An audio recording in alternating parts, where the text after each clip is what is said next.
West Indies cricket দল মনে হয় বাদ হয়ে যাবে। তারা নেপালের সঙ্গে হেরে যাচ্ছে টি-20-তে এবং সিরিজ হেরে যাচ্ছে, এমন একটা অবস্থা। নেপালের সঙ্গে জিততে পারছে না। নেপালের মতন একটা দুর্বল দল, তাদের সাথে ওয়েস্ট ইন্ডিজেরা জিততে পারছে না। ওয়েস্ট ইন্ডিজ একটা কি দল ছিল!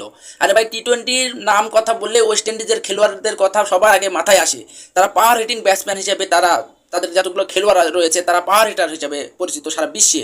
তাদের এমন কোনো প্লেয়ার রয়েছে আইপিএলে খেলে, বিগ ব্যাশে খেলে, বাংলাদেশ প্রিমিয়ার লিগ বিপিএলে খেলে, পাকিস্তান প্রিমিয়ার লিগ সিপিএলে খেলে, শ্রীলঙ্কান প্রিমিয়ার লিগে খেলে, তারপরও সেই দলেরা নাকি নেপালের সঙ্গে হেরে যাচ্ছে, নেপাল ওই দলকে হারিয়ে দিচ্ছে। তাহলে ওয়েস্ট ইন্ডিজ খুব তাড়াতাড়ি যেভাবে খেলে যাচ্ছে তাদের ক্রিকেট টিম বা যেভাবে খেলছে, এরা খুব তাড়াতাড়ি কেনিয়ার মতন হয়ে যেতে পারে।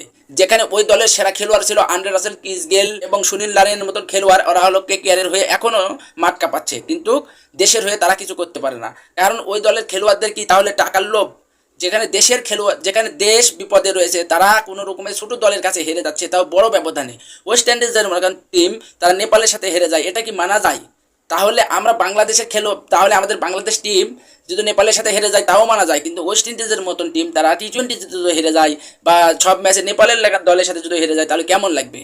একবারে মন থেকে মানা নেওয়া